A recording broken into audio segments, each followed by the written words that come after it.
So, ayan, sana sa susunod, maging priority ng mga seller, lalo na yung mga items na binayaran na nila. Sana maging priority nyo po yun.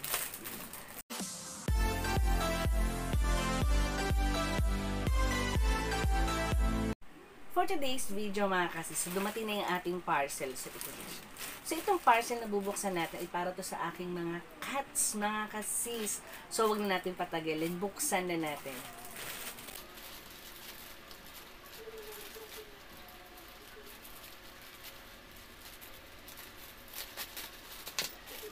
So ito na mga kasis. Ayan.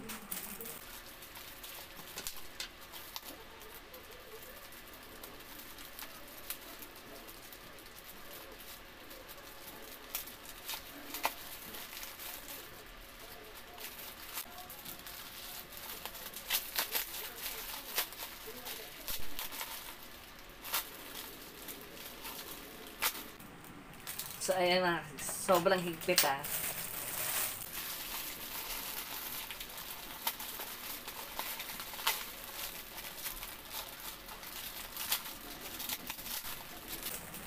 So, ayan mga kasi. Umorder po tayo ng phone collar. Ayan. So, bali dalawa yung in-order kong phone collar mga kasi. So, grabe yung ginawa ng seller ah. Talagang nasira talaga yung plastic ng cone collar.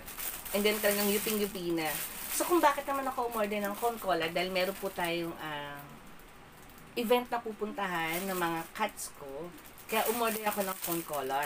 And then hindi lang yung mga kasisa, binayaran ko na to, sobrang delay dumating yung item. So hindi ko siya nagamit. Oo, dahil pagdating dun sa event, so kailangan ko ng cone collar, pero meron akong isang extra, dala ko na siya dun sa event. And then, bumili na lang ako ng isa na ganito. Yun ang ginamit ng isa kong cat. How about this? Hindi siya nagamit dahil sobrang delay po. So,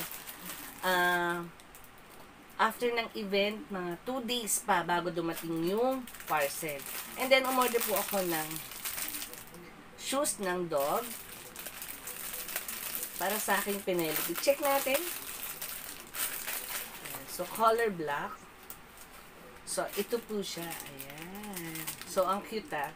So, nakita na ko dun sa sapatos. How about this is talagang sobrang delay ng aking parcel. So, hindi ko talaga siya nagamit sa event. Kaya tayo napabili ng bago. And then, mga kasi, hindi lang naman yun. Meron din ako mga extra mga cone collar dito sa bahay. So, meron tayong flower. Ayan. Dun sa event, meron din ganito. Pero hindi na ako bumili dahil meron nga ako sa bahay. So, ito kailangan ko talaga to dahil yung aking mga cats ay ikakapon. So, mas hard kasi to mga kasis. O, pero dahil delay nga dumating, napabili tayo ngayon doon sa event ng bagong cone collar. So, yun lang mga kasis. Maraming salamat. So, ayan. Sana sa susunod, maging priority ng mga seller, lalo na yung mga items na binayaran na nila. Sana maging priority nyo po yun. So yun lang mga kasis, maraming salamat. So don't forget to like and subscribe.